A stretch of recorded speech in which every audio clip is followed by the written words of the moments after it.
The Timex had stopped working 3 years after Danny died. Boone had never replaced the battery. He kept it in the left breast pocket of his cut right against his ribs, where he could feel it when he breathed. Not a reminder, not a ritual, just weight. The specific, irreplaceable weight of something that had once belonged to someone who no longer needed it. He had been riding for 11 hours. The desert outside Harlan's diner was the color of old bone in the dark flat, and enormous and indifferent to everything happening inside its edges. The storm had come in from the northwest around sundown, the kind that moved sideways and made the air smell like copper and wet sage. By the time Boone pulled off Route 89, and under the awning rain was sheeting across the highway in long gray curtains that swallowed the far lane entirely, he sat on the bike for a moment after cutting the engine, just sat there. The rain on the awning above him made a sound like a crowd settling, like something about to begin.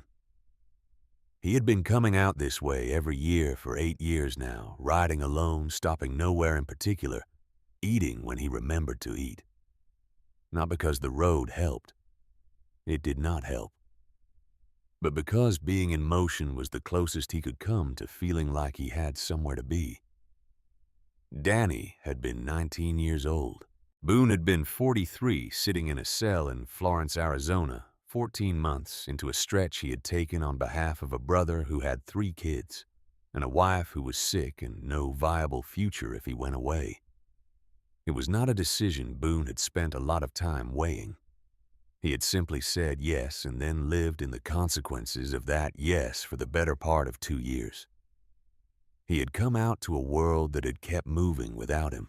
Danny was buried in a cemetery outside Tucson, in a plot his aunt had arranged because there was no one else to do it. The stone was simple. The dates were correct. The space between them was 19 years long, which was the entirety of a life that Boone had not been present for at the end of. Nobody had called because Boone had not had a phone in lockup. By the time he found out, it had been 3 months. 3 months of Danny already being in the ground, while Boone made his bunk and ate his meals and counted days toward a release that no longer had the shape he had given it. He never talked about this, not to the chapter, not to anyone. He just rode on this day every year and kept the watch in his pocket and let the road do whatever the road was gonna do. He climbed off the bike. The diner was called Harlan's, which was the name of no one currently associated with the place. It was a single-story building wedged between the highway and a gravel lot with a neon sign above the door that glowed more orange than red and made a sound like a sustained complaint. The windows were fogged from the inside. Through the fog, the shapes of people. Boone pulled his cut straight, wiped the rain off his face with the back of his hand, and pushed through the door. The bell above it chimed once. Then the room changed. It was the same change every room made.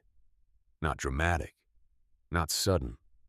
A ripple moving outward from the door like a stone dropped in still water. The couple in the far booth lowered their voices. The teenager at the counter turned on his stool with the quick, automatic motion of someone who had been startled without being willing to admit it. The waitress behind the counter, a woman in her 50s with reading glasses pushed up into her gray hair, looked up from the order she was writing and went still for exactly 1 second before her face rearranged itself into something professionally neutral.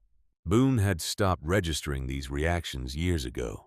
They were noise, background information, the world deciding what it thought of him before he had opened his mouth or taken a step.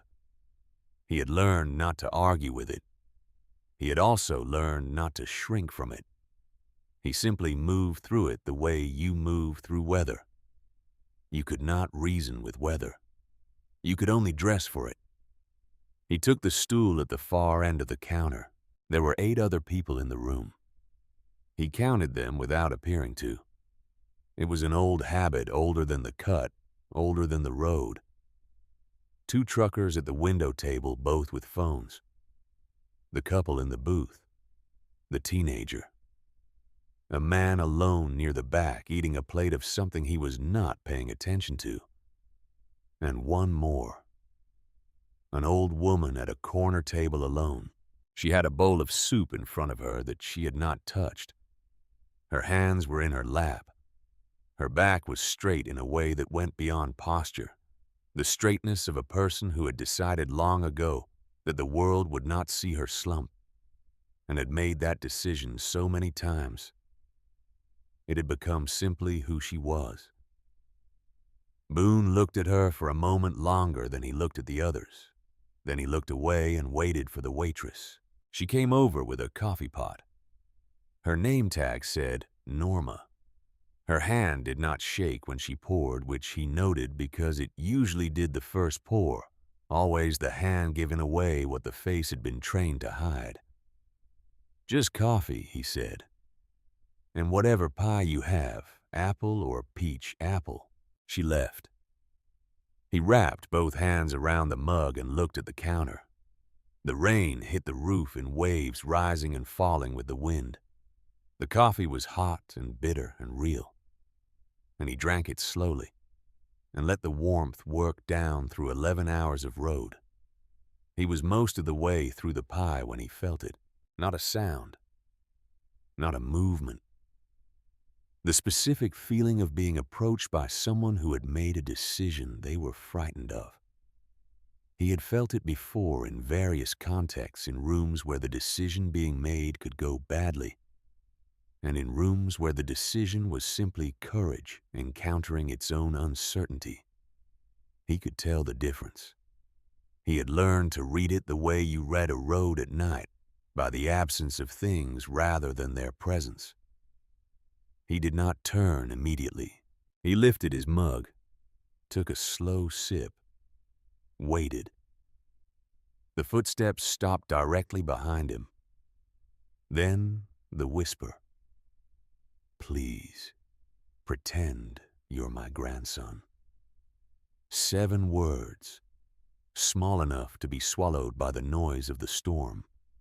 But he heard every syllable.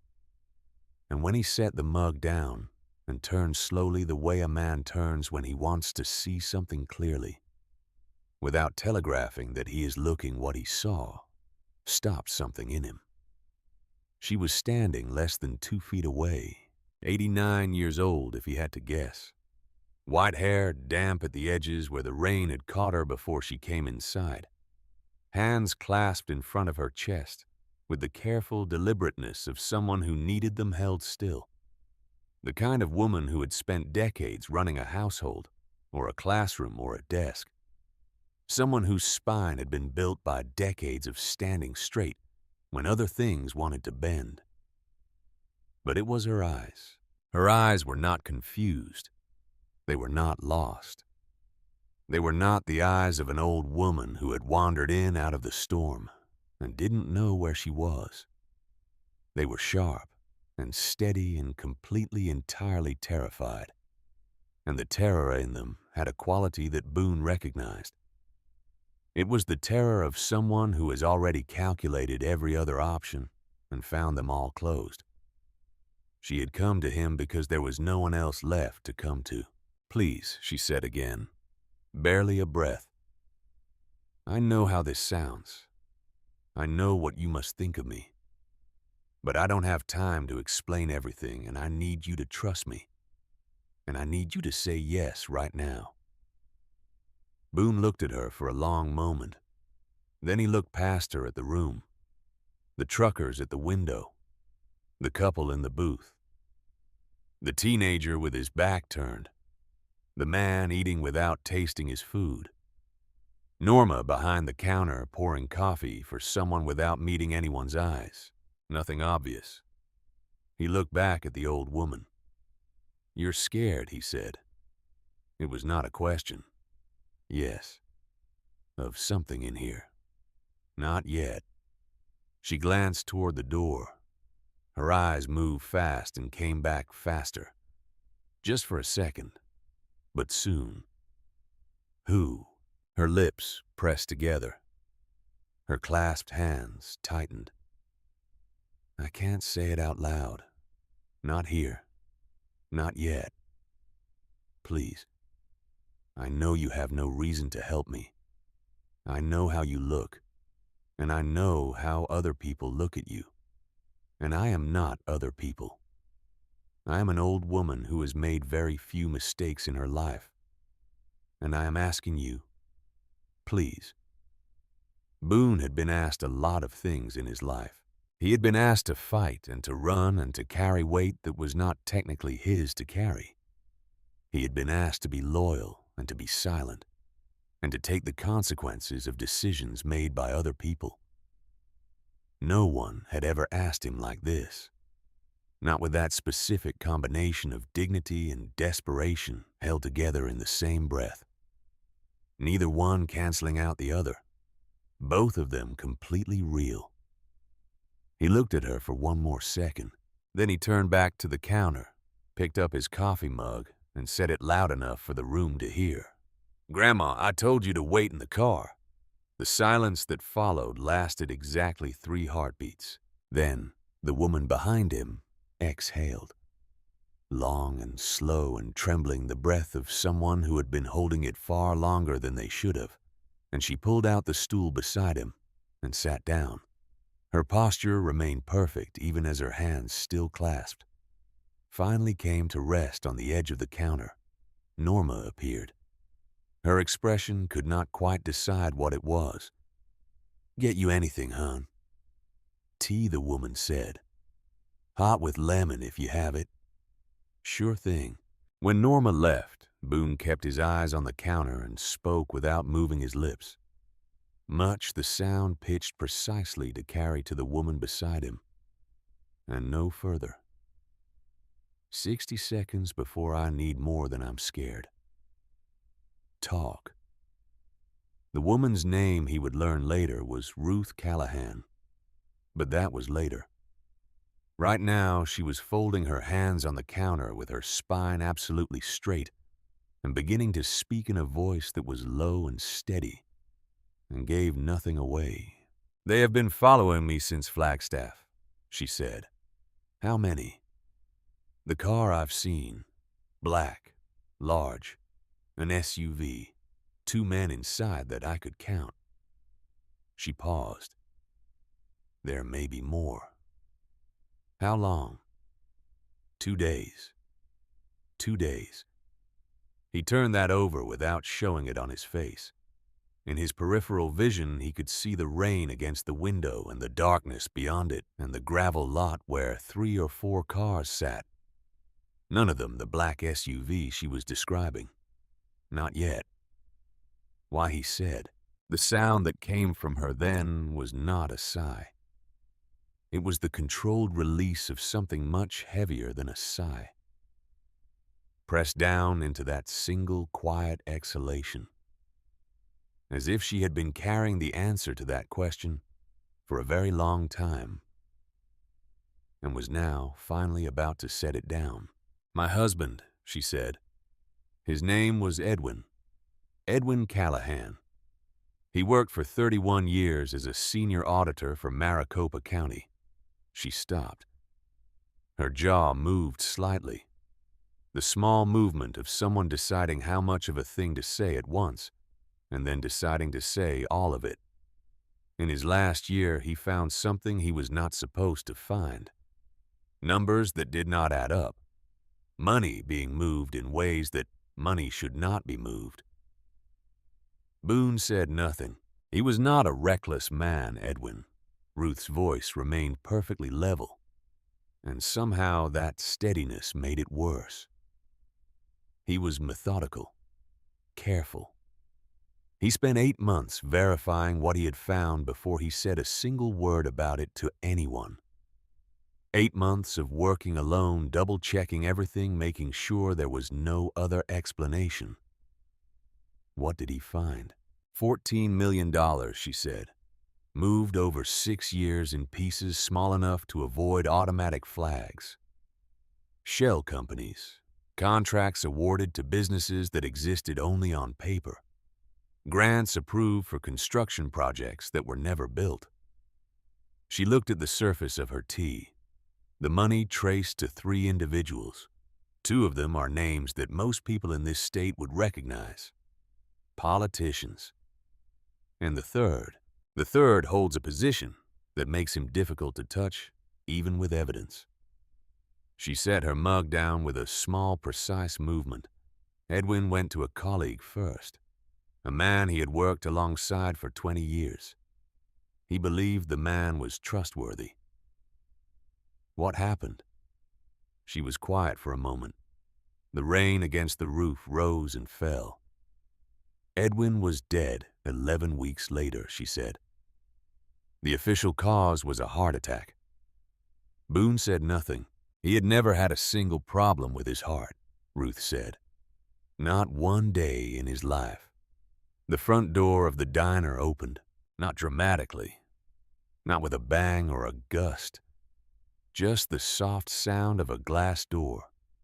Pushed against its pneumatic resistance the momentary breath of wet outside air. And then the door settling closed. Boone did not turn. He watched Ruth's face instead. He watched the precise moment when what was in her eyes shifted from frightened to something colder, something that had moved past fear and into a kind of grim recognition. He's here, she said, very quietly. Don't look yet, Boone said. Tell me what he looks like. Tall, 50, maybe 55. Dark suit, brown hair going gray at the temples. She stopped. He'll be smiling when he comes in. He always smiles, even when he shouldn't. Boone picked up his coffee mug. He turned on his stool in the slow, easy way of a man stretching his neck after a long ride, letting his eyes pass over the room as if looking at nothing in particular. The man standing just inside the door was exactly what she had described. Tall, well-dressed in a way that suggested money without announcing it. A dark charcoal suit that was too good for this diner, and too good for this weather, though the weather had not touched it in any visible way. White shirt, no tie. Hair neatly combed despite the storm, and yes, a smile. Pleasant, easy, the practiced kind. The kind that has been calibrated over years to read as warmth. He let his eyes move around the room in the way of a person looking for someone specific, but not wanting anyone to know who they were looking. The eyes found Ruth. The smile did not change. That was the thing Boone noticed first. Most people, when they find what they are looking for, show it. A flicker. A small shift. The real face surfacing for just a second before the controlled one reasserts itself. This man's face did not flicker.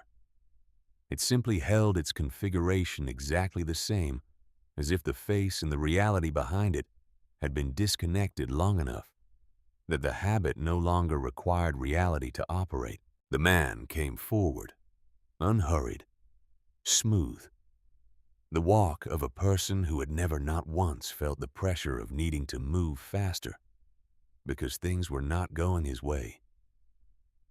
He stopped at Ruth's other side. He placed one hand on the counter. Not on her, not touching her, but close. The specific quality of close that communicated a thing without technically doing the thing. You had us all so worried, he said. His voice was warm, concerned, practiced. Ruth did not look at him. The man shifted his gaze to Boone. His expression maintained its warmth with the consistency of something painted on.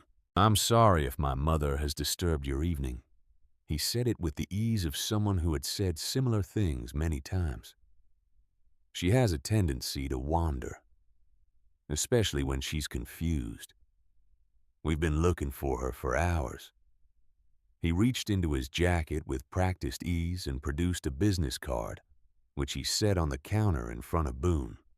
Warren Lyle, attorney at law, Scottsdale. Boone looked at the card, set it on the counter without picking it up. "She's not confused," he said. A pause, brief enough to almost not be there. "Excuse me." She walked straight to me, sat down, ordered her tea, talked to me clearly. Boone looked up, met Lyle's eyes, held them without expression and without warmth. "That's not confused." Lyle's smile did not move. "She has good days and bad days, I'm sure she seemed." "She told me she's my grandmother," Boone said. "I know I look a lot like my father, and his side of the family always ran dark. So maybe that's not obvious right away. But she called me 3 nights ago and left a message that made complete sense. I drove out from Tucson because she asked me to come." He tilted his head very slightly. "So I'm going to need you to explain to me how a woman who did all of that is confused." Something moved behind Lyle's eyes. Not warmth and not concern. A recalculation. The expression of a man who has encountered a variable he did not prepare for and is running the numbers in real time. "I understand your position," Lyle said. His voice had dropped a register. The warmth was still present in it technically, but it had become something else now. A surface, a coat of paint over concrete. "But I am her attorney of record and her designated caretaker. And I have documentation. This is a legal matter, and it would be in everyone's best interest if you what Boone said." The questions sat between them. Lyle looked at Boone Haskell for a moment. All of him. The 6 feet and 240 pounds of it. The cut. The patches. The hands on the counter that were not gripping anything, not balled into fists, just resting. Which was somehow more concerning than either of those things would have been. The eyes that had seen enough of the world's worst situations that they had stopped performing a reaction to new ones. Lyle leaned slightly closer, kept his voice below the ambient sound of the diner. The way he said the next words told Boone they had been prepared in advance. "Walk away," Lyle said. "The boy wouldn't want you mixed up in this." The room did not change. Norma kept filling a coffee cup at the far end of the counter. The couple in the booth kept not looking at them. The rain kept doing what the rain was doing. But something went very still inside Boone Haskell. Not fear. The opposite of fear. The specific cold clarity that comes when someone has used the wrong lever on you. When they have calculated what they think will move you and have calculated wrong. When what they intended as a threat has instead told you exactly what kind of man you are dealing with and exactly what that man is willing to do. The boy. Lyle had said the boy, which meant Voss's operation had Boone's file, had done the work of finding what would break him, had found Danny's name and Danny's story, and had loaded it into the attorney's mouth for this specific moment, in this specific diner, on this specific night. They had prepared for this. They had prepared for someone trying to help Ruth. That told Boone everything he needed to know. Boone nodded slowly, the nod of a man working through arithmetic. "See, my situation is this," he said. "My grandmother called me. I came. She's sitting right here having her tea." He picked up his coffee. "And I have nowhere else to be." Ruth sat perfectly still beside him. She had not looked at Warren Lyle once since he had walked in. But under the counter, out of sight, her hand had found the edge of Boone's stool, not gripping it, just resting against it, the way you touch something solid when the ground is uncertain. Lyle looked at them both for a long moment. Then he straightened, adjusted his jacket with the small, precise gesture of a man reasserting his arrangement. The smile did not leave. It simply became something that lived entirely on the surface of his face, unconnected to anything underneath a mask that had stayed on so long. It had started to believe it was a face. "All right," he said, quietly, almost gently. He turned and walked back toward the door. The storm took him. The diner breathed. "How long?" Boone said. He was still looking at his coffee. Ruth's hand was still resting against the side of his stool. He could feel the slight pressure of it. "Not long," she said. "He'll make a call first." "What kind of call?" She was quiet for a moment. The rain against the roof was steady and heavy. "The kind of call," she said carefully, "that brings more people." Boone turned and looked at her fully for the first time since she had sat down. She met his gaze and did not look away, and he understood then what had made him say yes. Not the trembling and not the desperation, and not even the dignity, though all of those had been real. It was that she had walked toward him, in a room full of people who had looked away the moment he walked in. This 89-year-old woman had stood up from her table across the floor and come straight at the man that everyone else had already decided was something to be avoided. Not because she was not afraid. She was afraid. He could see it in every line of her. She had done it anyway. "Okay," he said. He turned back to the counter. "Tell me about the drive." Her posture shifted. Something in her shoulders barely perceptible. The way a person settles when they realize they are going to be heard. "Edwin made 3 copies," she said. "He always said that a single point of failure was the same as having no backup at all." She almost smiled at that. Not quite. He was a very thorough man.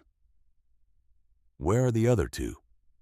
"I mailed one to an attorney in Phoenix 3 days ago. A man Edwin trusted completely. I have not been able to reach him since."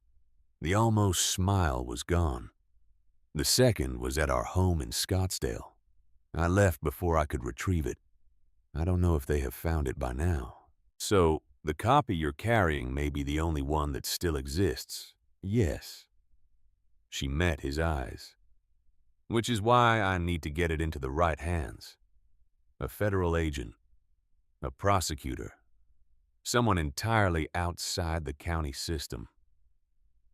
She exhaled slowly. "I have been trying to reach Flagstaff for 2 days. Every time I stop somewhere to make contact, they appear, as if they know where I'm going before I get there." Boone turned that over. 2 days. This woman had been running for 2 days alone at 89 years old, in an Arizona spring with weather going sideways, staying ahead of men in black vehicles, on the strength of nothing but the evidence her dead husband had spent 8 months building. She had no phone, he guessed. No credit cards. "Why me?" he said. He needed to hear it. She did not hesitate. "Because everyone else in this room is hoping the problem will resolve itself without requiring them to act," she said.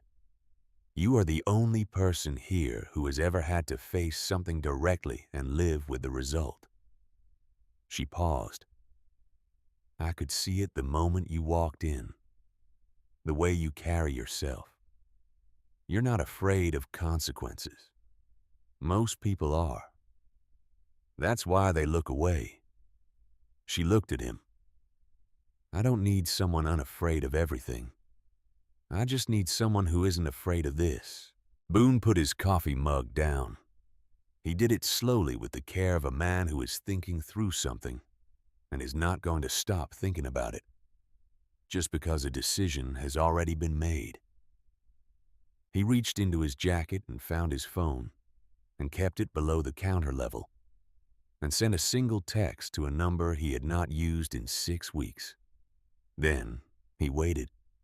Outside, through the rain-blurred window, a pair of headlights rolled slowly into the gravel lot and stopped. Then another pair. Then a third. 3 pairs of headlights, parked, engines off. Nobody getting out. Boone kept his eyes on his coffee and ran the calculation in his head. Lyle had walked out 4 minutes ago. 4 minutes to make a call and have 3 vehicles already in position meant they had not been driving around looking for Ruth at all. They had been staged nearby waiting for a location confirmation, which meant someone had known Ruth was here before Lyle walked through the door. There was a leak. Someone in the diner or someone who had seen her come in. He filed that and kept moving. His phone buzzed once under the counter. He read the reply, typed 2 words, got a response in 11 seconds. He put the phone away. "Can you move quickly when I tell you to?" he said. Ruth looked at him. She had been watching the counter in front of her with the focused patience of a woman who had learned to wait without appearing to wait. "I walked 4 miles 2 days ago to avoid a checkpoint." "I did not trust," she said. "I am not frail." "I know you're not frail." "I'm asking about fast." "Yes." "Good." He looked at Norma, who had been occupying herself at the far end of the counter with the careful attention of a woman who needed to be busy with something and had chosen the task nearest to her. Norma. She came over. Boone put $250 on the counter, more than 3 times what his coffee and pie had cost. He kept his voice at the precise volume that carried to Norma and did not carry further. "I need a favor. In about 4 minutes, I need you to turn the lights off, all of them, for about 30 seconds. Norma looked at the money, then at Boone, then at Ruth, whose hands were folded on the counter with that absolute and unyielding composure. Something moved through Norma's face, something old, something that recognized the specific shape of a situation, even when it could not name the details. She had seen things in her life, Boone figured. This diner on this highway had seen things. She reached out and took the bills off the counter without a word. "Breaker box is in the back," she said, "near the kitchen door." She walked away without looking at either of them again. The diner door opened. Not Lyle this time. 2 men, both in their 30s. Jackets over collared shirts. Business casual in the deliberately generic way of people who want to pass as something ordinary.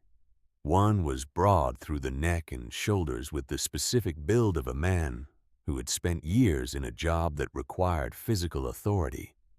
The other was leaner with a quality of stillness that Boone recognized from a different kind of life entirely, not military trained, but trained by someone who knew what they were doing. They took a table near the door, not the counter, a table that gave both of them sightlines to the full room. Boone did not look at them directly. He heard Norma set something on the counter at the far end. He heard the couple in the corner booth stop talking entirely. He could feel the temperature of the room change, not the actual temperature, but the quality of the air, the way a room's atmosphere shifts when the number of possible bad outcomes increases without announcement. "Don't turn around," Boone said. "I know," Ruth said. She had not moved. Then the door opened a 3rd time. Lyle walked back in. This time, everything about him was different. Not dramatically, not in the cinematic way of a villain whose mask has been stripped away. If anything, he looked calmer than before, smoother. The composure of a man who has made a decision and is no longer burdened by the question of whether to make it. He crossed the floor without acknowledging the 2 men at the table near the door. Not ignoring them exactly, but not registering them either. The practiced non-communication of people who know their roles and do not need to rehearse them. He came straight to the counter. He stood this time, not sitting. "I owe you an apology," he said to Boone. "I was abrupt earlier. It's been a stressful few days and I took it out on a stranger. I'm sorry." "No harm done," Boone said. "I've spoken with her physician." Lyle produced his phone. Screen facing up a call in progress. "Dr. Hargrove out of Scottsdale. He can explain the situation in more detail if you'd like to speak with him." Boone looked at the phone. "What's her condition?" he said. "Progressive cognitive decline." Lyle's voice was smooth and measured and carried the particular warmth of a rehearsed performance. "Early to moderate stage. Some days she is entirely lucid. Other days." "What's her birthday?" A pause. Small, almost nothing. But it was there. "I beg your pardon. If she's in your care and you've known her for years, you know her birthday?" Boone looked up, met Lyle's eyes, held them. "March," Lyle said. Ruth had not looked up from her tea. She spoke clearly and without hesitation, and without raising her voice at all. "March 8th, she said. 1934. And my attorney's name is a man I chose myself, and whose card is in my wallet. And my son's name is Owen. He lives in Denver. I spoke with him this morning." She set her mug down with the quiet precision of someone placing the final piece of a puzzle. "You are not anyone I have authorized to speak on my behalf." The diner went silent, the real kind of silent. Not the ripple that spreads from a moment of tension, the pressurized kind that settles when everyone in a room simultaneously understands that something has shifted, and none of them know yet which direction it will fall. Lyle's face did something then. The smile did not disappear. It held its shape with the persistence of something practiced so long that the muscles had learned to maintain it independent of intention. But the quality behind it withdrew, and what remained was just the arrangement of features, the architecture of an expression without the occupant. He said her name, just her name, once, low, in a tone that compressed everything into 2 syllables, the warning and the promise and the patience of a man who fully intended to get what he came for. "Do not use my name," Ruth said. Her voice was not loud. It was not shaking. It was a blade. Not drawn in anger, just present. "You came to Edwin 6 months before he died." She looked directly at the surface of the counter, not at Lyle as if he were not worth the movement of her eyes. "You offered him money to stop looking. He told me about it that same night. He said he wished he could feel sorry for the man who came to make the offer." She paused. "He couldn't.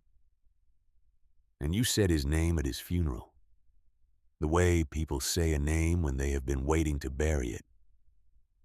I have not been able to stand the sound of my own name in your mouth since." The room held its breath.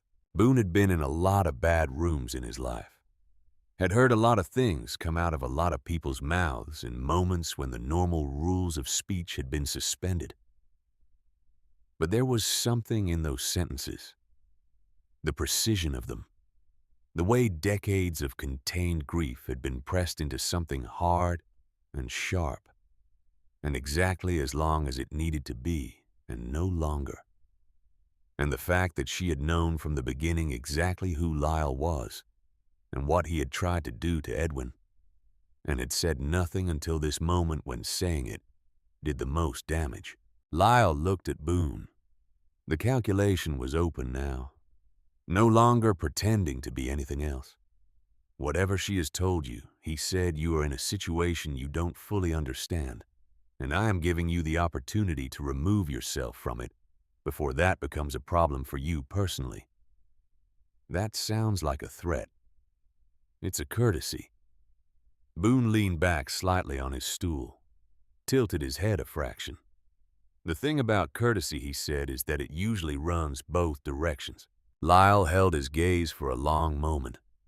Boone did not look away, did not look down, did not shift his weight, or adjust his hands, or do any of the small, unconscious things that bodies do when they want to appear less threatening than they are.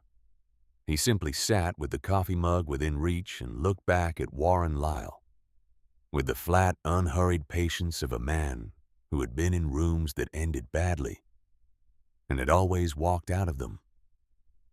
Lyle blinked. It was a small thing, a fraction of a second, but it happened. And he knew Boone saw it, and Boone knew that he knew.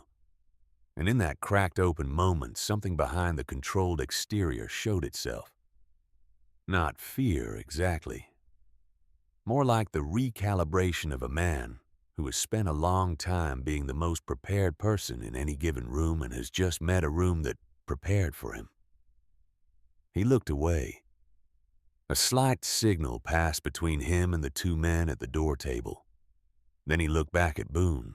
"I'll give you a moment to reconsider," Lyle said. He walked to a booth near the window and sat down, still visible, still watching. Boone turned back to the counter. He picked up his coffee. "Where's the drive right now?" he said. "On your body." "Inside my left shoe," Ruth said. She said it with the restrained dignity of a woman revealing a hand of cards she had been holding for 2 days. Edwin said the most overlooked places are always the most ordinary ones. Smart man, the smartest I ever knew. A pause so brief it might have been breathing. That is why they killed him. Boone. She said his name the same way she had said Edwin's, not performing anything, just placing weight behind it. "I'm going to get you out of here." He kept his voice at the level it had been the level that carried to her, and did not carry further. "But I need you to do exactly what I say when I say it, without asking why. Can you do that?" She turned and looked at him fully. This woman who had been running on nothing but purpose and memory for 2 days. Who had walked across this diner floor toward the biggest and most obviously dangerous stranger in the room, because she had assessed every other option and found them all closed. "Young man," she said quietly, "I survived the loss of my husband of 51 years. I survived 14 months of carrying his work alone. I survived 2 days of running from men who killed him and would not hesitate to do the same to me." She looked at him steadily. "I think I can manage to follow instructions." Boone nodded. He reached into his jacket pocket, found his phone, kept it below the counter and typed a message without looking down. Sent it. 10 seconds. 20. His phone buzzed once. He read the reply, typed again, got a response in less than 15 seconds. He put the phone away. Outside, through the fogged window, the 3 pairs of headlights sat motionless in the gravel lot. Beyond them, the highway was dark and wet, and the storm was moving east now, dragging its sound with it. And the air in the diner was the specific compressed quality of a place where something is about to happen, and everyone can feel it. But only a few of them know what it is. He looked at Norma at the far end of the counter. She was occupied with the task she had chosen for herself and had been choosing for the last 10 minutes, the task of being busy and not seeing anything. But her back was toward the breaker box door. Boone raised his hand. She came over. "When I give you the signal," he said, "you know what to do." Norma looked at him, then at Ruth. Her hands were steady on the counter. She nodded once. She walked toward the back. Boone turned to Ruth. "When the lights go off," he said, "you stand up. You put your hand on my left arm. You do not let go. We're going through the kitchen. There's a service road on the other side. Someone will be there. She did not ask who. She simply nodded. He looked at her one last time in the lit diner. This woman with her straight spine and her hands that had finally quietly stopped clasping each other and were resting flat on the counter. Her face carried everything she had been through and showed none of it, except in the eyes which were the same as they had been when she first walked toward him. Sharp, steady, completely terrified, and refusing to be stopped by any of it. Edwin used to say she told him softly that the truest thing about a person was the direction they moved in a frightening moment. Boone said nothing. Then the lights went out. The darkness lasted 3 seconds before the shouting started. Not from Lyle, from the thick-necked one by the door. A sharp cut word that came through the black, like something thrown, followed immediately by the scrape of chairs and the hard ceramic crack of something hitting the floor, and the couple in the far booth making a single involuntary sound that was half surprise and half the release of 40 minutes of held tension. Boone was already moving. He had Ruth's hand on his arm before the sound reached him and was off the stool and moving by the mental map he had built without appearing to build it across the previous hour. Counter edge on his left, gap. Kitchen door propped open by the sound of the dishwasher still running, which meant noise, which meant cover. It was the only luck they had gotten all evening, and he intended to use every second of it. "Step up," he said quietly. She stepped without asking why, clearing the threshold. The kitchen smelled like fryer oil and old heat. One cook, young early 20s, stood frozen with a spatula in his hand and eyes that had gone wide and were working very hard to process what was happening in the space where he had been standing alone 30 seconds ago. "Back door," Boone said to him. "Which way?" The kid pointed left, past the prep counter toward the far wall. "Stay in here and keep your head down." He moved. Behind them, the diner was shifting into chaos that sounded controlled, and that controlled quality was what made it dangerous. Lyle's voice rising above the noise with the practiced calm of a man who did not shout because shouting was for people who were not certain they would get what they wanted. His voice was saying something about checking the back. The consonants clipped and purposeful. Boone calculated 45 seconds, maybe less, before someone came through the kitchen door. Ruth's hand was on his arm, and she was moving. Not fast by the standard of youth, but fast enough and, more importantly, steady. She did not hesitate. She did not stumble. She moved exactly the way she had said she would, the way of a woman who had spent 2 days getting very good at not stopping. Boone hit the push bar on the back door with his forearm, and it swung open into the wet dark. And the rain hit them both immediately, cold and sideways, and he heard it before he saw it, the low idle of a motorcycle engine. Then, 2, 3 bikes pulled up along the service road with their headlights off, running on parking lights, only the engines idling at a sound low enough that the rain nearly covered it. The lead rider killed his engine the moment the back door swung open and came off the bike in one motion, pulling his helmet back in a single sweep. His name was Cody Prentice, 38 years old. Hells Angels, Arizona, Chapter 11 years. Built like a man who had spent those years doing physical things that mattered and had stopped thinking about how he looked doing them. His face was wind-burned and calm, and he took in the scene in front of him with the efficient assessment of someone accustomed to arriving places where the situation had already developed before he got there. He looked at Ruth, soaked through her cardigan within the first 10 seconds of the rain. Hair pressed flat at the edges, chin up, not making a sound about any of it. He nodded once, the specific kind of nod that means I understand the assignment and I'm not going to spend time discussing it. "Truck at the end of the road," he said to Boone. "Keys are in it. They have the lot covered." Boone was already reading the geometry. Front, and both sides. Not the East Service Road. We came in from there. Nobody on it. Good. Boone looked at Ruth. She was already looking at the bikes at Cody at the dark road behind them, processing all of it with those sharp and level eyes. She was soaked through, and she had said nothing about it. "Can you ride?" he said. "On a motorcycle. Just to the truck. 200 yards. She looked at the nearest bike, then at Cody, then back at Boone, and something in her expression shifted, not quite humor, but the closest relative of it that the situation would allow. "I rode in 1971, she said. "With Edwin. He had a Triumph. He was not particularly good at it." She paused. "I'll manage." Cody was already pulling off his jacket without being asked. He held it out to Ruth. "Not an offer. A fact.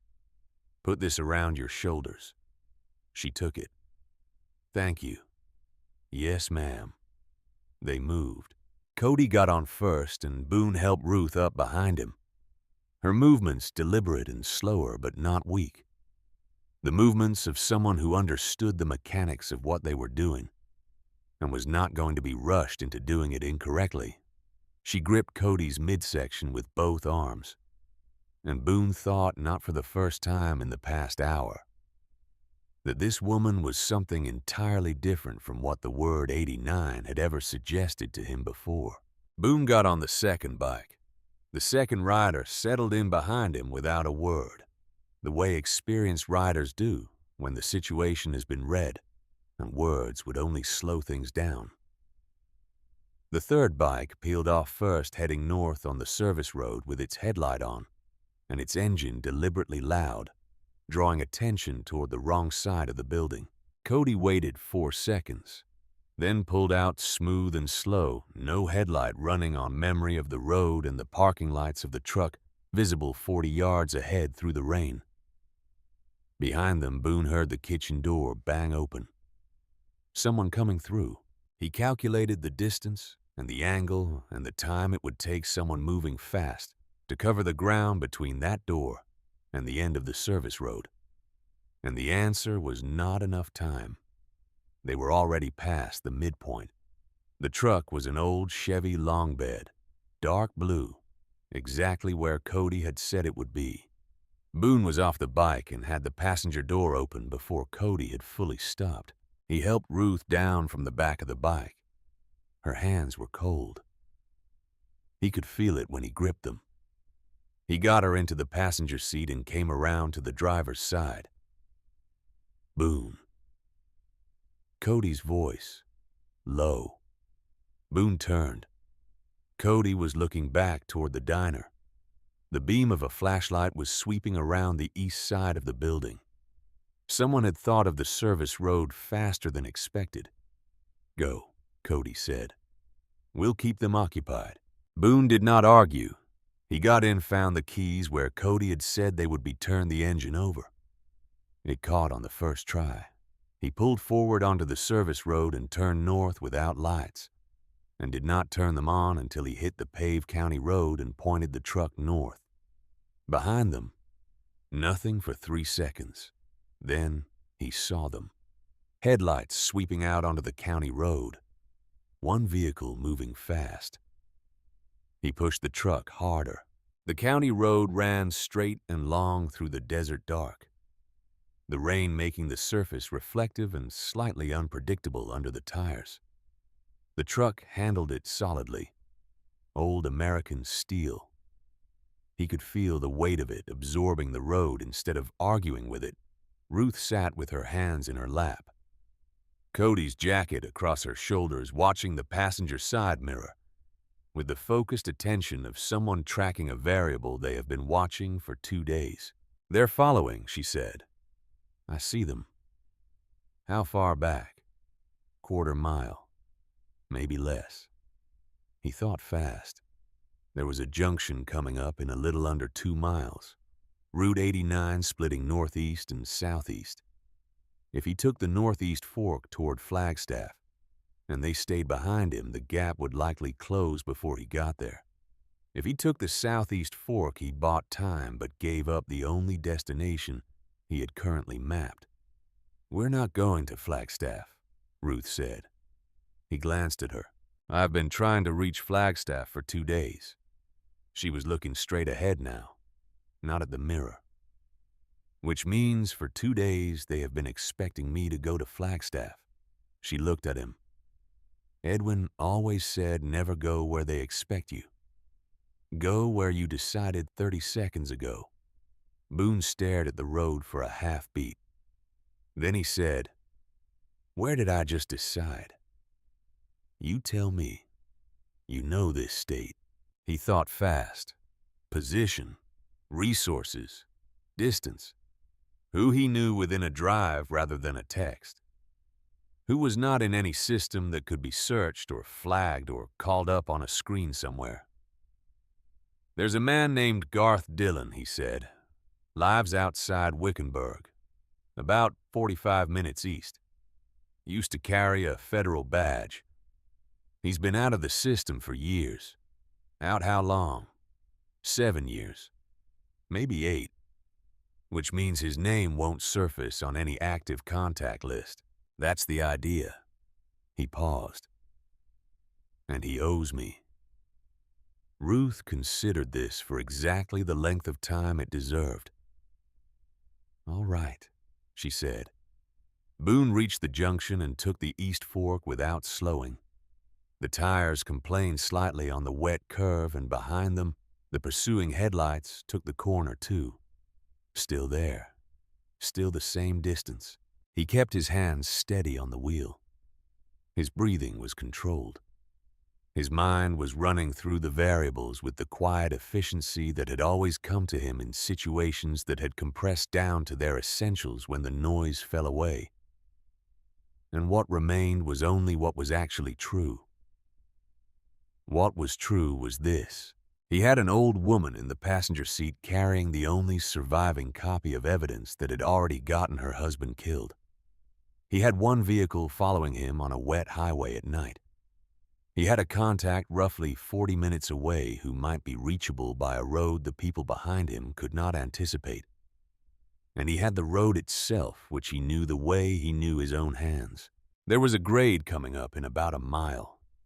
A long, straight stretch. First, then the road lifting into a shallow rise. He had ridden this route enough times that it lived in him, the way music lives in people who have played something, until it stops being a skill and becomes a reflex. He pulled out his phone with his right hand, keeping his left on the wheel. "Type this number in," he said. "Don't call yet. Just have it ready." He gave her 11 digits from memory. Ruth typed them without dropping the phone and without asking him to repeat them. "Ready," she said. "When I tell you to call it and put it on speaker." They drove in silence for almost 3 minutes. The headlights behind them maintained their distance, not gaining, not falling back, pacing. The road began to rise. "Now," Boone said. Ruth called the number. It rang once, twice. The voice that answered did not say hello. It said, "Who's this flat?" and direct the voice of a man who had trained himself not to give anything away in the first second of a call. "Boone Haskell," Boone said. A pause. Then something shifted in the voice. Not warmth exactly, but the register of genuine surprise in a person who had learned not to perform it. "I'll be damned." "Where are you?" "Route 89 heading east toward Wickenburg. I need 3 things, and I need them fast." "Go ahead." "First, someone needs to run a plate for me. Black SUV following about a quarter mile behind me right now. I don't have the plate yet, but I need it inside 10 minutes if possible." A beat. "I have people who can do that." "What's the second thing?" "Safe location. Not your house. Somewhere your name is not attached to on paper." Silence for a moment. The sound of a man thinking through what he had available. There's a property south of Wickenburg. Belongs to my brother-in-law's estate, in a trust. My name is not on the deed anywhere. Access road off the 93 unmarked. There's a gate. I'll give you the combination. That's the second thing. Third. Boone watched the road. The grade was cresting now. He could see the long, straight descent on the other side. Third, he said, I need a federal contact, outside the state system entirely. Someone with authority to receive evidence and act on it tonight. A longer silence this time. How serious are we talking? $14 million, Boone said. County-level corruption. 2 politicians. 1 law enforcement official at the command level. And a woman who has been running alone for 2 days carrying the documentation. The silence on the other end had a different quality now. Garth Boone said, Yeah, this is the favor. Another pause. The kind that has real weight in it. Yeah, Garth Dillon said. I figured it was when you called. All right. Get off 89 at the junction near mile marker 31. There's a gravel road heading south, no sign. 4 miles in, there's a gate. Combination is 6421. Through the gate, half-mile more. I'll make calls on my end. Give me 40 minutes. We'll be there in 45. Who is she? Boone glanced at Ruth. Someone's wife, he said. Doing what her husband would have done if they had let him live long enough to do it. A short pause on the other end. Get off at 31. I'll see you through the gate. The call ended. Boone looked at the road ahead. The descent was long and straight, and the headlights behind him had taken the rise at the same distance they had been maintaining since the county road. Still pacing. Still there. He let another full minute pass. Then he said, Hold on to something. And he cut the headlights on a wet Arizona highway in the dark at 68 miles an hour. With rain on the road and nothing but what you remember of the shoulder to navigate by this, was the kind of maneuver that ended badly for people who had always had better options available to them. Boone had grown up without better options. He had learned the road the way you learn something when you cannot afford the cost of forgetting it. He counted. 1, 2, 3. At 4, he stood on the brakes and felt the truck resist, and then accept it. The weight shifting forward, and he turned the wheel by feel alone toward the right, toward the memory of gravel he had seen in his headlights. 2 seconds before he cut them, and the truck left the pavement, and the sound changed from smooth to rough, and the brush along the sides scraped the undercarriage, and he let the truck roll forward until it stopped. He killed the engine. He and Ruth sat in the absolute dark. On the highway behind them, the pursuing headlights came up the grade at speed, held their course, passed, did not brake, did not turn. The sound of the engine faded east along the highway and then was gone, replaced by the rain on the roof of the truck and the sound of both of them breathing. Ruth was still for a long moment. Then she said very quietly, Edwin would have liked you. Boone sat with that for a moment. The rain kept coming down. The highway was empty in both directions. Tell me about him, he said. He was not asking to fill the silence. He was asking because he had heard her say her husband's name 3 times now. And each time there was something in those 2 syllables that was clear and incomplete at once. A man he was beginning to understand in outline without knowing the detail. A man who had spent 8 months alone with a secret because he believed that accuracy was a form of respect and had been killed for the precision of his honesty. Ruth was quiet for just a moment. He believed she said that the purpose of doing the right thing was not the reward. It was to be able to live with yourself afterward. She paused. He said the people who do wrong always count on the people who do right, being too afraid to act. That fear was the only advantage the wrong ever truly had over the right. She looked out through the rain-streaked windshield at the empty dark. He was not afraid of them, she said. That was the problem. She stopped. Or maybe it wasn't a problem. Maybe it was simply who he was. Boone turned the engine back on and pulled carefully back onto the highway. Headlights on now, moving east slower than before. Looking for mile marker 31. The drive, he said. When we get to Garth and he gets us the federal contact, what do you want to happen to the 3 names on that list? Ruth reached down without hesitation and removed her left shoe. She turned it over. A small drive fell into her palm no larger than a thumb. Black plastic casing looking like something you would find forgotten in a desk drawer.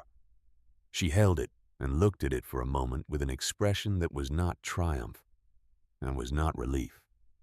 Something older and harder than either of those. Something that had been waiting a long time to mean what it was about to mean.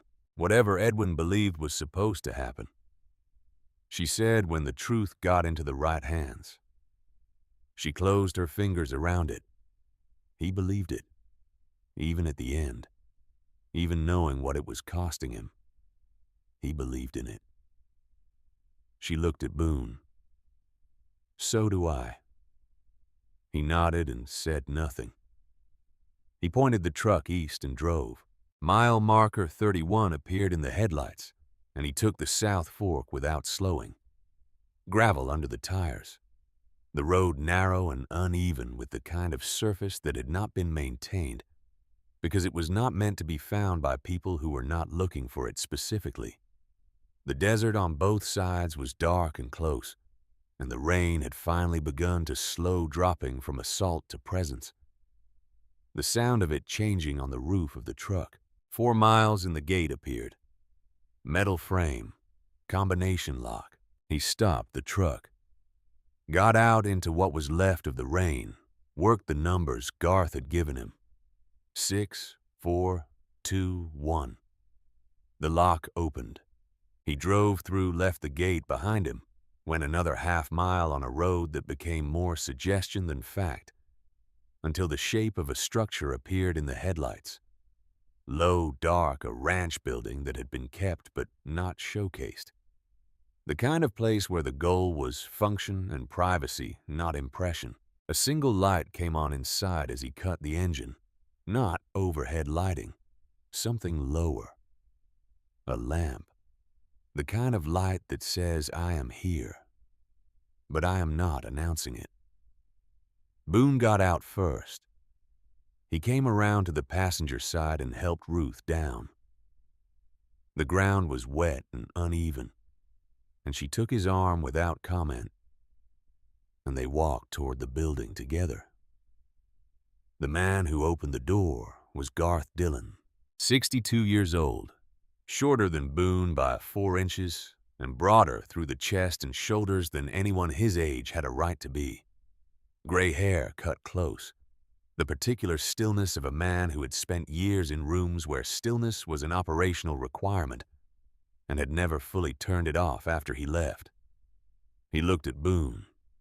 He looked at Ruth. He stepped back from the door.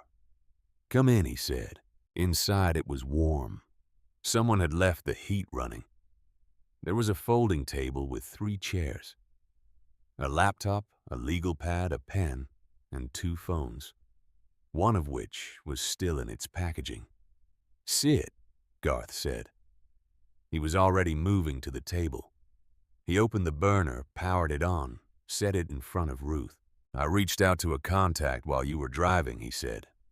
Her name is Peggy Strand, Assistant Special Agent in Charge, FBI Phoenix Field Office. I've known her for 14 years. She is not compromised. I would stake something meaningful on that. How meaningful, Boone said. My professional reputation, and probably my pension.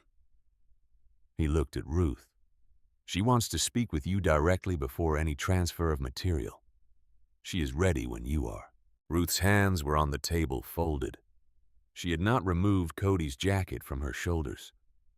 She was looking at Garth with the evaluating attention of a woman who had learned to read people over 8 decades and was applying everything she knew. That's reasonable, she said. Tell her to call.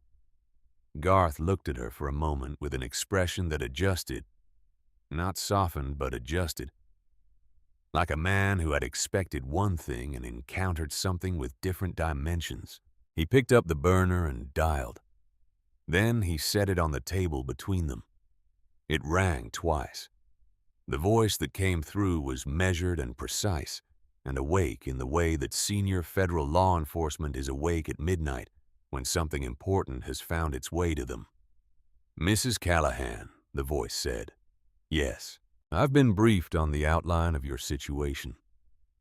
I need to ask you some questions before we go any further. Some of them will feel intrusive. That's necessary.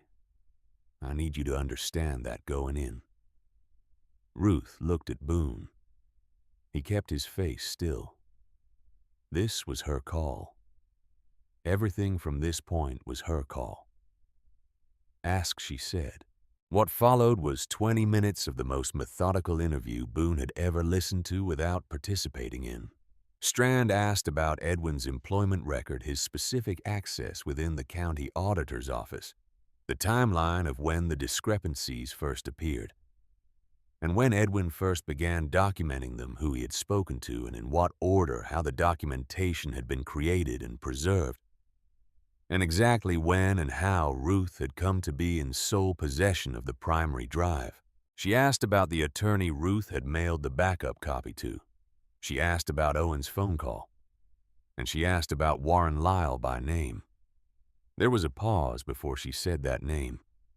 A controlled pause of less than 2 seconds that told Boone more than anything else in the conversation had.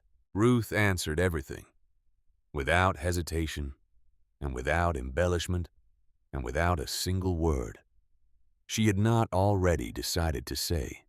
She laid it out in sequence with the precision of a woman who had been listening to a meticulous man for 51 years and had absorbed his method the way you absorb the habits of someone you have lived beside long enough that the habits become your own.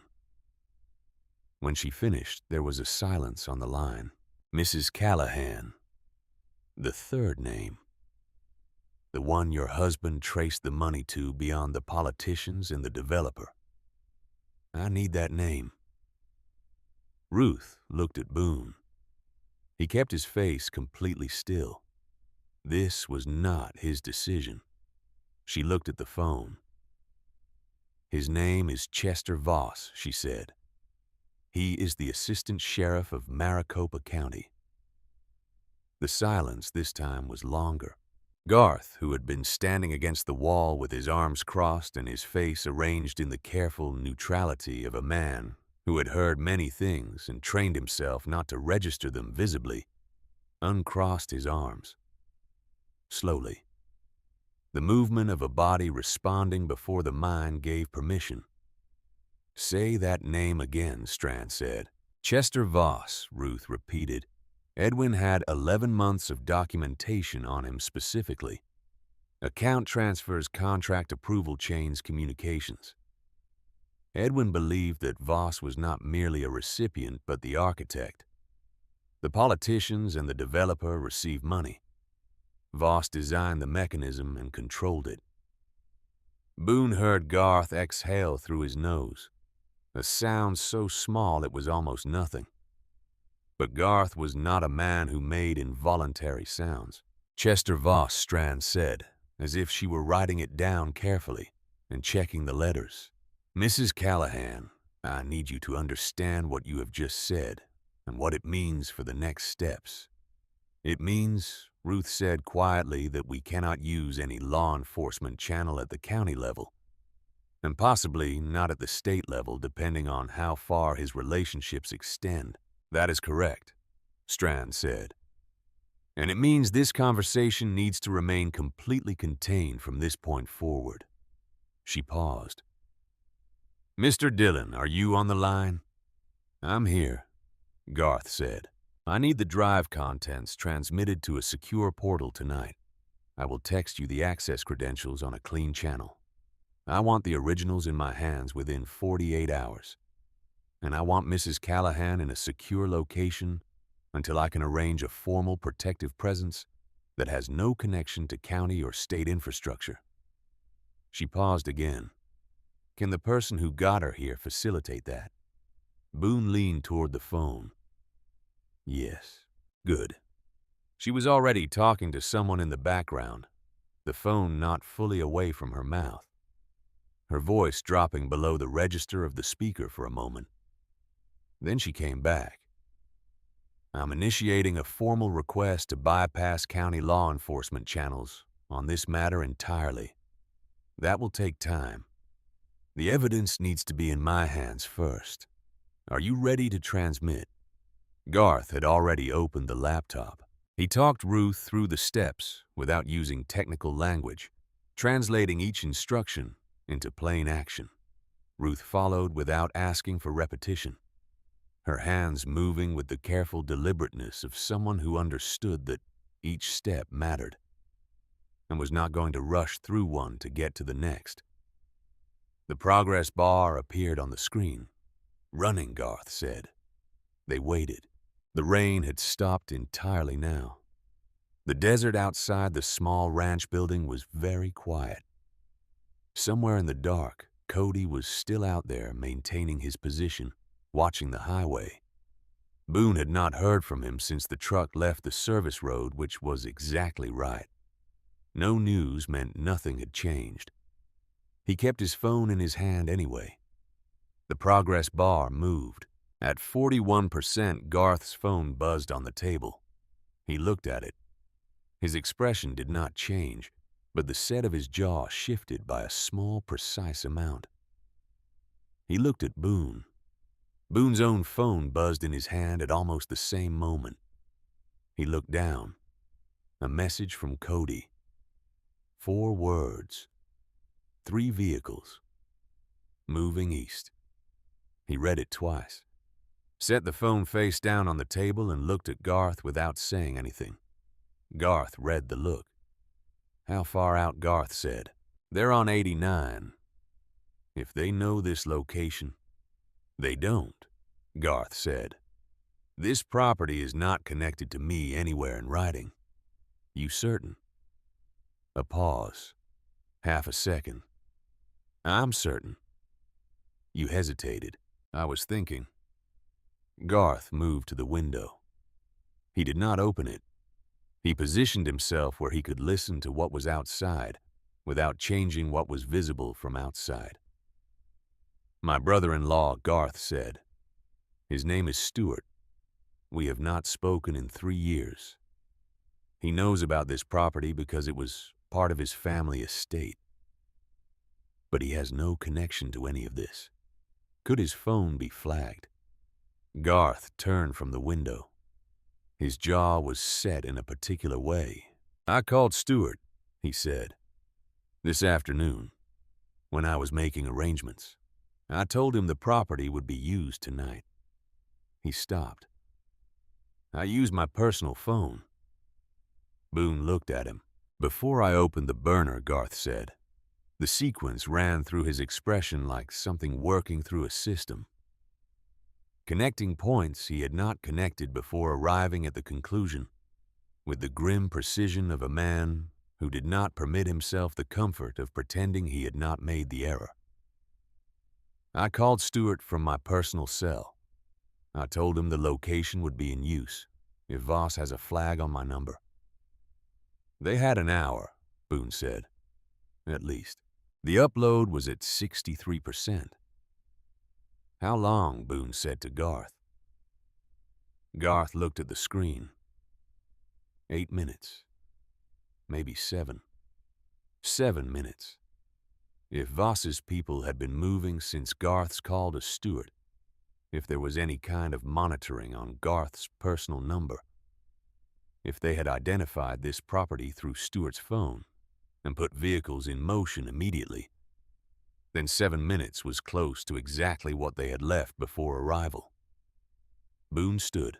He looked at the screen. He looked at Ruth, who was watching the progress bar with the focused patience of a woman who understood that the last 10% of anything always took the longest, and that understanding that did not make it move faster.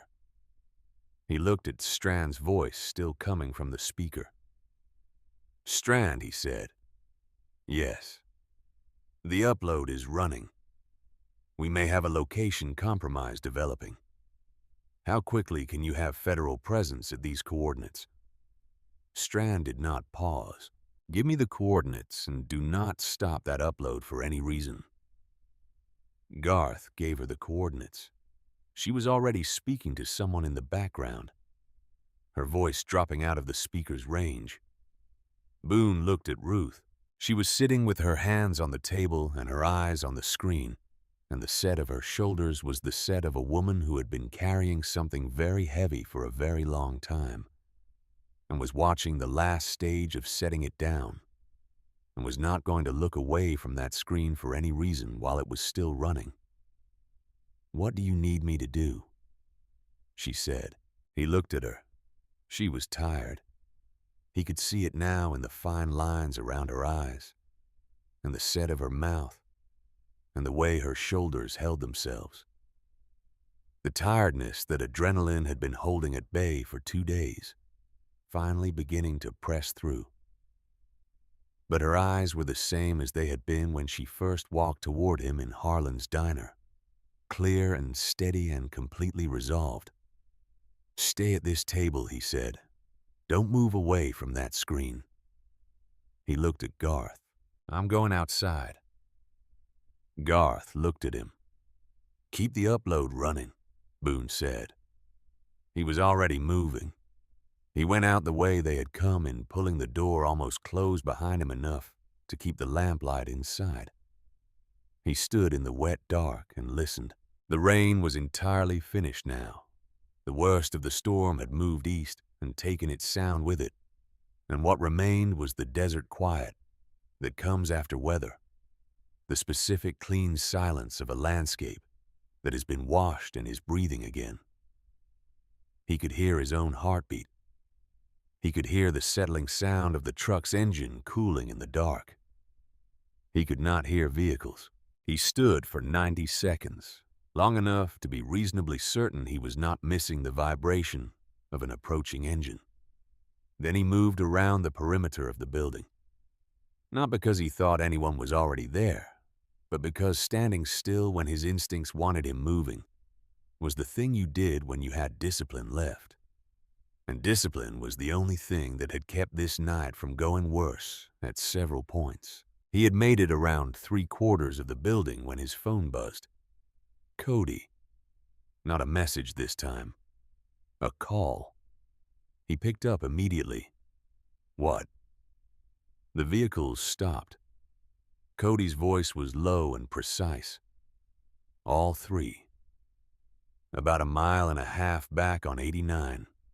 Parked on the shoulder. They're not moving." "How long?" 4 minutes now. Boone processed this. Parked on the shoulder. Not advancing, not retreating. Holding position. Which meant someone had given them a new instruction. Which meant whoever was coordinating this operation had made a decision and communicated it. Something in Boone's chest settled in a specific way. Not relaxation. The thing that happens when a situation clarifies. Something else, Cody said. About 5 minutes before they stopped, another vehicle came from the opposite direction. Different from the SUVs. Smaller. Black sedan. It pulled up to the 3 vehicles on the shoulder, sat maybe 90 seconds, then left again going west. "What kind of sedan?" "I got a partial plate. Arizona. Registered to a fleet." He paused. fleet of Maricopa County. There it was. Chester Voss, or someone acting directly for Chester Voss, had driven out to that highway, met with the vehicles pursuing Ruth, delivered a new instruction, and driven back toward the county. A man in his position did not get close to operational situations. He did not appear in person near a highway outside Wickenburg on a wet night unless the stakes had exceeded what he was comfortable managing by phone. He had told them to wait, not to advance, to hold. The calculation was already clear to Boone. Voss was smart enough to know that an assault on a location where federal coordinates had been transmitted, where an active FBI case officer was on the phone, where any physical evidence of aggression would compound every other charge, by orders of magnitude was a worse outcome than retreating and fighting through legal channels. He was not withdrawing. He was repositioning, which was its own kind of information. Cody Boone said, "Stay on them. Don't lose sight. Not going anywhere." He went back inside. The upload was at 91%. Garth was in the corner, speaking into his personal phone in a low, rapid voice. Ruth was at the table watching the screen with the exact quality of attention she had been giving it since the upload began. The progress bar moved in small increments. 93. "They've stopped," Boone said. Garth looked up. "Stopped where?" "1.5 miles back on 89. All 3 vehicles on the shoulder." He paused. Voss sent someone. A county sedan came from the opposite direction. Stopped 90 seconds left, heading west. Whatever he said to them, they're holding position. Garth's face went through something and came out the other side without showing what happened in between. The calculation of a man running a sequence he had seen versions of before, arriving at the same conclusion from a different angle. "He pulled them back," Garth said. "Or redirected them." "Why now?" "Because the upload is almost done," Boone said. "And if Voss has any access to federal communications monitoring, even loose monitoring, he knows Strand made contact. So he knows the evidence is reaching federal hands. And he knows this becomes a different problem for him once that happens." Boone looked at the screen. 97%. A confrontation before the upload completes is one set of charges. A confrontation after is those charges plus obstruction of a federal investigation, plus anything else Strand decides to attach to it. "Smart," Garth said. "Not smart enough." 99. 100. The bar went green. Ruth closed her eyes.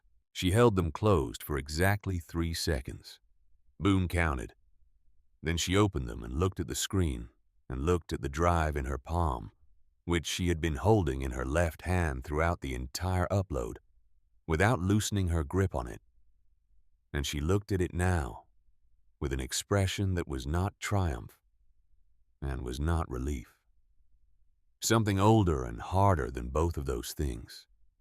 The expression of a person who has been carrying weight for so long that the absence of it has a shape, and the shape is unexpected and requires a moment to understand. "Is it there?" she said. Garth checked the screen, checked the phone in his other hand where a confirmation from Strand's secure channel had just appeared. "It's there," he said. She looked at the drive in her palm. She held it for a moment more. Then she said Edwin's name, quietly. Not to Boone and not to Garth, just to the room. The way you say something when you need it to have been said, regardless of who hears it. Nobody spoke. Then Strand's voice came back through the speaker. "Mrs. Callahan, I have the files. My team is processing them. I have 2 agents approximately 22 minutes from your location. They will take you to a secure facility tonight." She stopped. What you have delivered tonight, the scope of it, the documentation, the chain of custody your husband established. This is not a small thing. He was an important man, Ruth said. Yes. Strand's voice was quieter now. He was. Boone moved to the window. On the highway, Cody's surveillance indicated Voss's vehicles had not moved from the shoulder. Holding. Waiting. The calculation running in a county building or a car somewhere west of here. His phone buzzed. Cody. A message this time. 4 words. They're leaving. Going west. Boone looked at the message for a long moment. Then he looked up and said it. They're gone. Garth straightened. All 3. All 3. Heading west. He turned it over. The upload was complete, but Voss's people could not know that yet unless Strand's office had transmitted a confirmation through a channel that was being monitored. Which was exactly the kind of thing that a man with Chester Voss's access and resources would have arranged. Strand Boone said toward the phone, Yes. Did your office send any communication in the last 5 minutes that could have been picked up on a monitored channel? A pause. We sent a secure acknowledgement to this location. How secure? Another pause. Longer this time. Theoretically unmonitored, she said. But if Voss has compromised federal communications infrastructure at any level, even partial, he knows the upload is done, Boone said. And he knows federal presence is inbound. Yes. Garth was already nodding. The same calculation. Voss had made exactly the decision Boone had expected. Cut the exposure. Retreat to ground where lawyers and procedure and the complications of evidence challenges were his tools instead of his liabilities. Men who had built careers on insulating themselves from direct consequence knew how to make consequence arrive slowly, and through channels rather than fast, and through confrontation. It was the smart move. It was also not the end. Boone looked at Ruth. She was watching him with the steady knowing expression of a woman who had arrived at the same conclusion a few seconds before he had finished articulating it. This isn't over, she said. It wasn't a question. No, Boone said. But it started. And starting was the part that almost didn't happen. She looked at him for a moment. Something moved through her expression that was not gratitude exactly, though gratitude was somewhere in it. Something older and quieter than that word usually carried. The expression of a person who has been living inside a very long story and has just reached the point where the story becomes something other than only loss. Outside, somewhere on the access road, the first pair of federal headlights appeared through the ranch building's single window, moving at the specific speed of people who knew the crisis had passed its worst point, but understood that careful still mattered. Garth moved toward the door. That'll be Strand's people, he said. Boone stayed where he was. Ruth stayed where she was, both of them looking at that approaching light without speaking, because there was a quality to the moment that required silence. The specific, exhausted, bone-deep stillness of something that had been pressing forward against resistance for a very long time and has finally reached a place where it is allowed to stop. A man who had spent 8 months building the truth. A woman who had spent 14 months carrying it. One night on a wet Arizona highway where the truth had finally irrevocably broken into the open. The federal agents knocked twice. Garth opened the door. 2 federal agents stepped through. A man and a woman, both in their 30s, both carrying the specific economy of movement that comes from years of walking into rooms where something bad has already happened, and something worse might still. They moved without urgency, but without wasted motion. Either the way people move when they have been trained to read a situation, in the first 5 seconds, and have read this one accurately. The woman introduced herself as Torres. The man said nothing.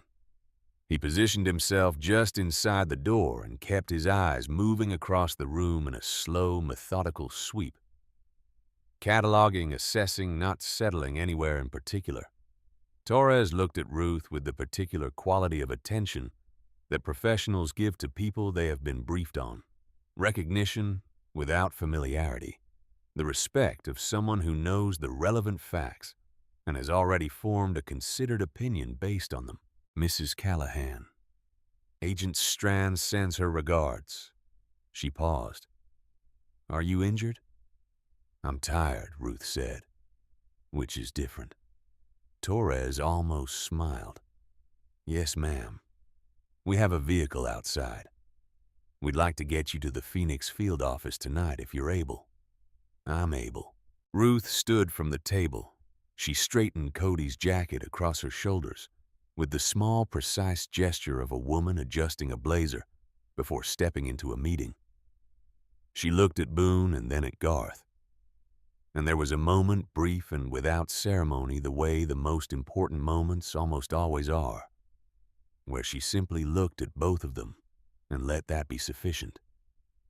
Then she looked back at Torres. There's one thing before we leave, she said. Torres waited. My son, Owen. He lives in Denver. His phone may have been monitored. He does not know what happened tonight, and he has been awake since this morning waiting. I need to reach him through a clean line. Torres reached into her jacket without hesitation and produced a phone. Use this. It's clean. Ruth took it with both hands. She looked at it for a moment. Then she dialed without pausing the number coming to her the way numbers come to people who have been calling them for decades. Not from memory, but from something deeper than memory. It rang twice. The voice that answered carried the specific exhaustion of someone who has not slept and will not sleep until this call arrives. Not frantic, not angry, just worn thin by the hours of not knowing the way a rope wears thin under sustained tension. Mom. I'm all right, Owen. Ruth's voice was level and quiet. I'm safe. I'm with federal agents. A sound came through the phone that was not quite a word. More like the release of something that had been held under pressure for a very long time. The sound a thing makes when the tension that was containing it is finally removed. Mom. His voice worked to reassemble itself. I called your phone this morning and it went straight to nothing, and I didn't know if... I know. Ruth looked at the surface of the table in front of her. I'll explain everything. Not tonight, but everything. She paused. Are you all right? A short sound. Something between a laugh and its opposite. Am I all right? Mom. Owen. Yes. His voice pulled itself together one more time, finding the steadiness that had always been in it somewhere underneath. I'm all right. Are you really safe? Truly. Truly, Ruth said. The word carried the full weight of what it had cost to be able to say it. Not as a reassurance, as a fact that had been earned through 2 days of running and 51 years of marriage to a man who had taught her that words meant exactly what you chose to make them mean, and nothing less. Go to sleep, she said. I'll call you in the morning. She handed the phone back to Torres. Her hands, for the first time in the entire duration of this night, were not perfectly still. There was a fine tremor in them that she made no attempt to conceal or correct. Not the trembling of fear, the trembling of something finally released. The way a hand shakes when it has been clenched for so long that opening it requires deliberate effort. and the muscles remember the holding even after the holding is done. Torres waited with the patience of someone who knew exactly what she was witnessing and understood that it required space rather than management. Boone watched and said nothing. Ruth set her hands flat on the table for a moment. Then she stood fully. She turned to Boone. "Thank you," she said. It was not the performed gratitude of a person executing a social obligation. It was the directness of someone saying a thing they mean completely without decoration, because decoration would only reduce it. Boone looked at her. "You did the hard part," he said. 14 months of it. You did the part that made everything else possible." She looked at him steadily. "Don't minimize what you did tonight." He didn't argue with her. He had learned over the course of the last several hours that arguing with Ruth Callahan about a matter she had settled in her own mind was an exercise with a predetermined outcome, and he had no particular interest in outcomes he had already seen coming. Torres moved them gently toward the door, the professional, unhurried manner of someone who understood that urgency existed, but that panic did not serve it. Garth held the door. Outside, the night had gone quiet in the particular way of Arizona after a storm has moved through. The rain entirely finished. The air clean and cold and vast. The kind of air that comes when a sky has been emptied out and refilled with something new. The stars were coming back in the southwest, the cloud cover breaking apart and retreating. Ruth stopped at the threshold. She turned and looked at Boone one final time. The operational clarity that had carried her through the night was still there. It would probably be there for a while yet, he thought. The body kept running on what it had been running on long after the immediate necessity had passed. But behind it now, visible in a way it had not been inside the diner or the truck or the ranch building, was something else. The face of a woman who had just survived something she had not been entirely certain she would survive, and was allowing herself for exactly one moment to know it. "He would have wanted to thank you himself," she said. Boone understood immediately who she meant. He was quiet for a second. He did the work he said. 8 months of it alone because he believed accuracy was a form of respect. He paused. "I just moved it down the road." She held his eyes. "That's all any of us can do," she said. Then Torres guided her forward, and the door of the federal vehicle closed and the engine started, and the headlights came on and the car moved down the access road toward the gate, at the unhurried pace of people who knew the worst was past, but understood that careful still mattered. The taillights disappeared around the first bend in the road. The sound of the engine faded. Garth stood beside Boone in the doorway, both of them listening to it go. "She's going to be all right," Garth said. It was not a question. "Yes," Boone said. "She is." They stood in the quiet for a moment, the kind of quiet that comes after something has been completed, and the noise that had been filling the space around it is gone, and what remains is simply what was always there underneath. "Voss isn't done," Garth said. "No. Men like that, when they lose the opening engagement, they don't fold. They regroup. They get lawyers. They start working the procedural angles. Chain of custody challenges, admissibility questions, anything that can create delay." Garth's voice was flat and factual. The voice of a man who had watched this exact pattern before and carried a specific permanent anger about it that he had learned to speak about without demonstrating. "It could take years," Boone said. "It will take years. You okay with that?" Boone considered the question.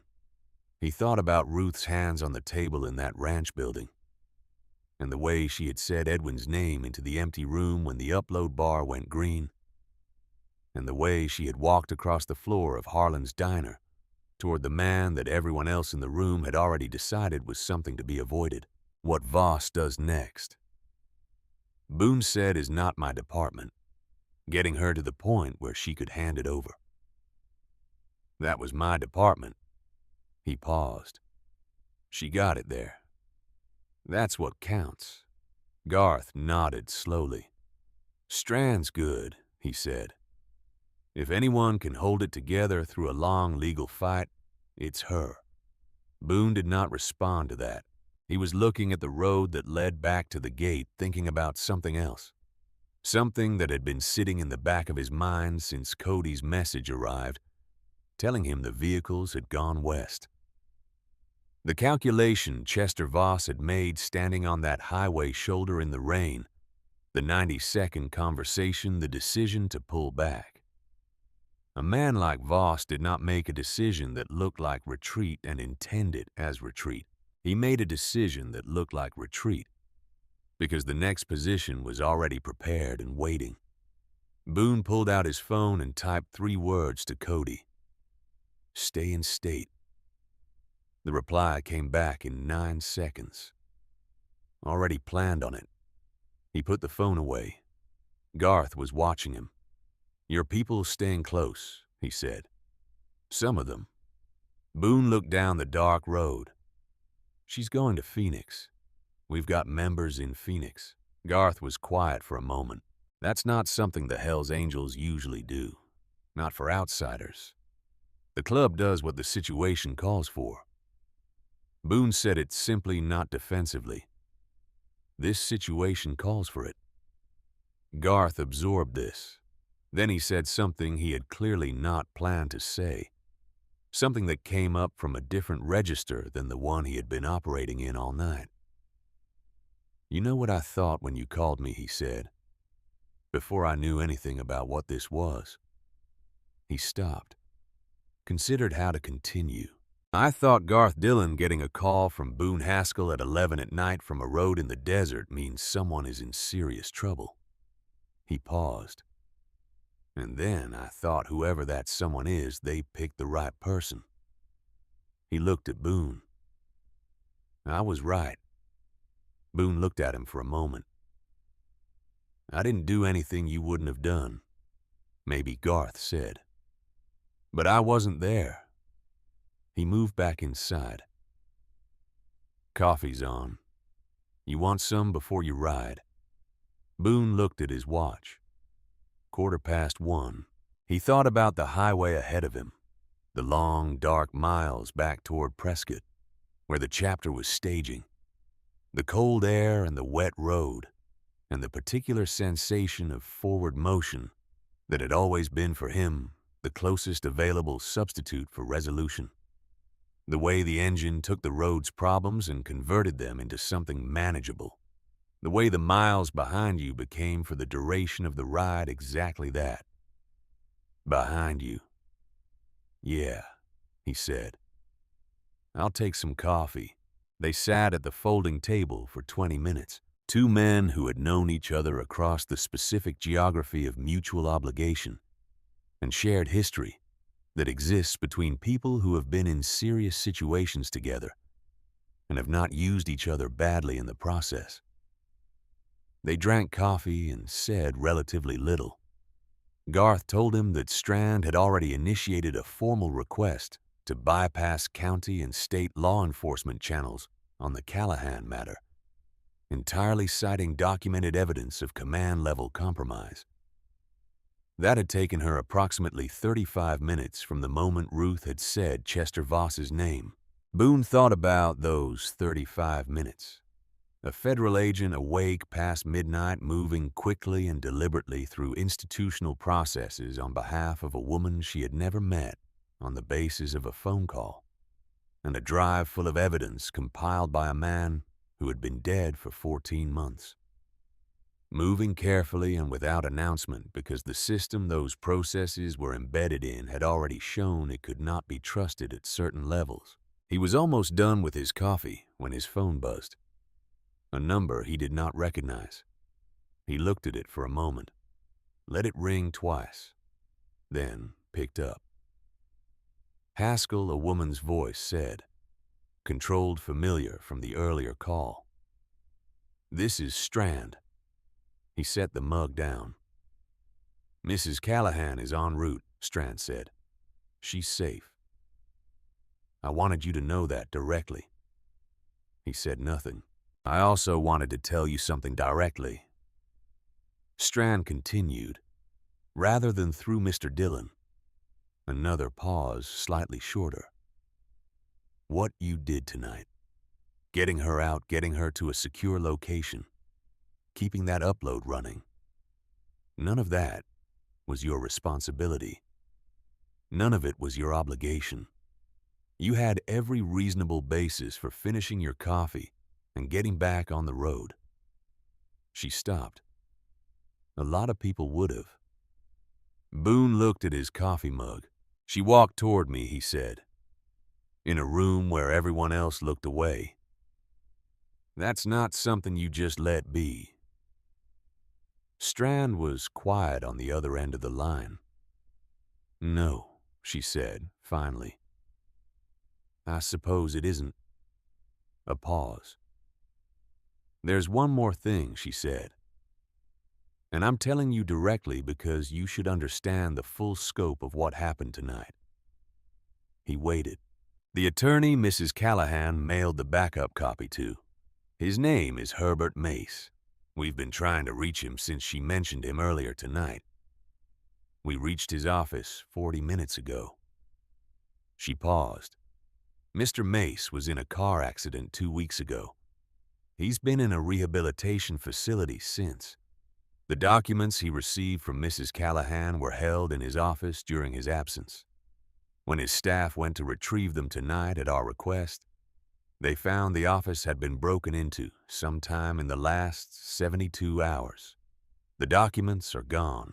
The ranch building kitchen was very quiet. Boone looked at the table in front of him, the grain of the wood, the coffee mug, the lamplight on the wall. He thought about what this meant in the sequence of what he knew. The drive was in federal hands.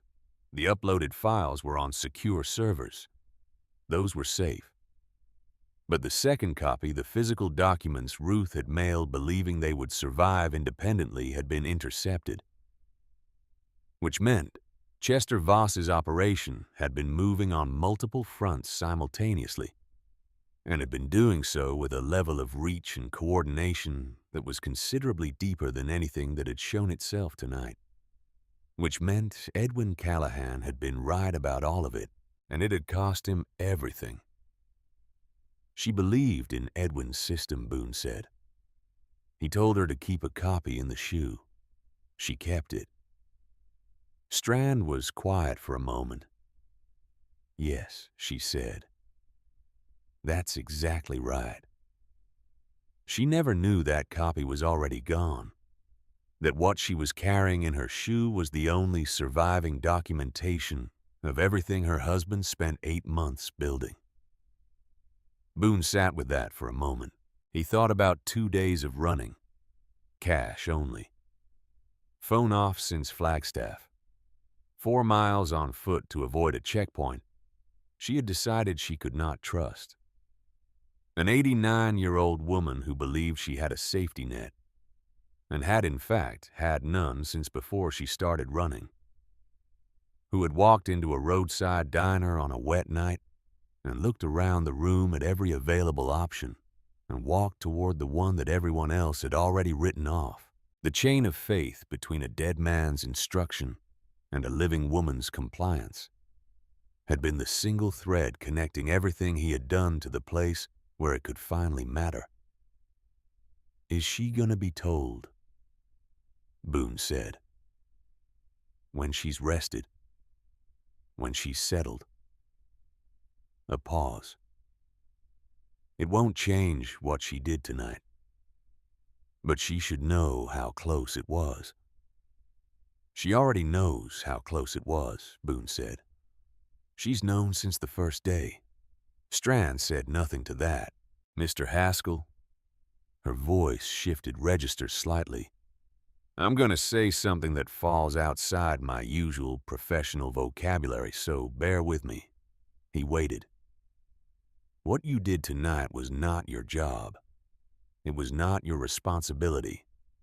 It did not have to be you.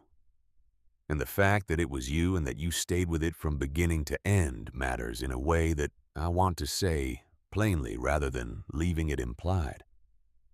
Boone looked at his coffee mug for a long moment. She walked toward me, he said, in a room where everyone else looked away. That's the whole of it. Strand was quiet. Get some rest, Mr. Haskell, she said. And thank you. The line went dead. Garth was looking at him from across the table.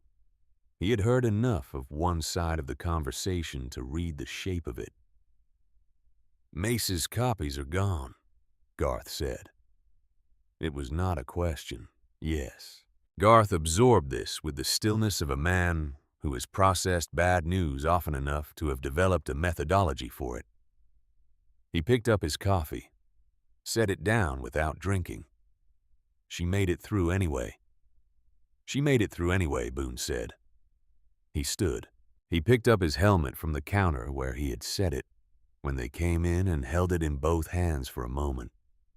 The familiar weight and shape of it. The small scratches on the left side from a low side on a gravel road outside Flagstaff 4 years ago. The things you carry that hold the evidence of the road you have actually been on rather than the road you intended.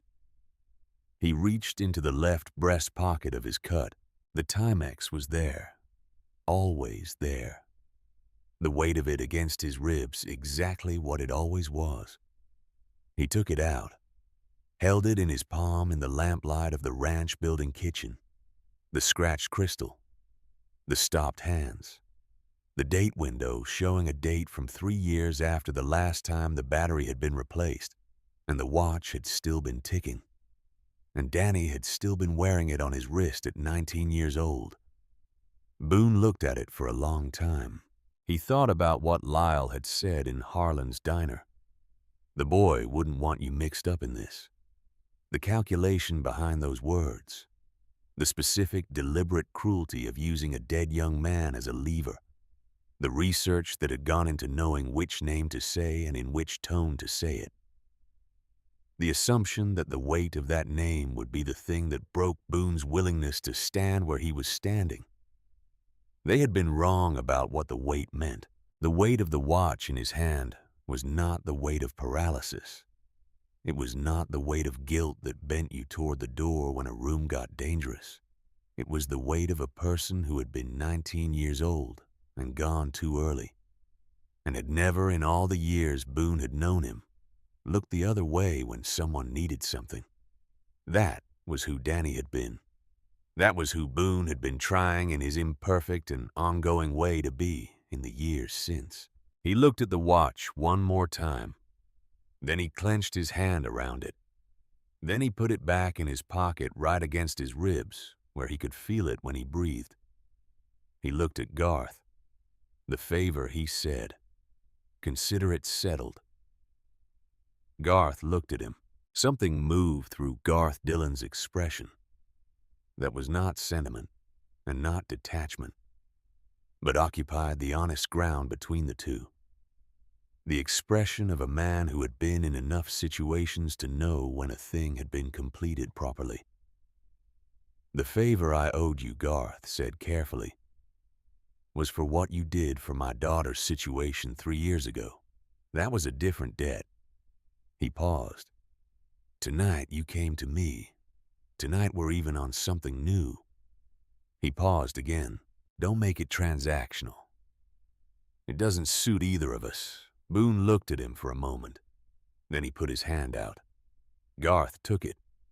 They shook once firmly in the manner of men who are communicating something that neither of them is going to put into words, because putting it into words would reduce it. And they both know that, and they are both fine with knowing it. Then Boone walked out into the Arizona night. Cody was on the access road, alone. His Harley parked, his arms folded, his helmet on the tank. When Boone came through the door, he simply watched him walk to the bike and check it over and put his helmet on. the comfortable silence of someone who does not need to fill space with noise. "She get out. Safe," Cody said. "Federal custody. Phoenix Field Office." "Good." Cody picked up his helmet.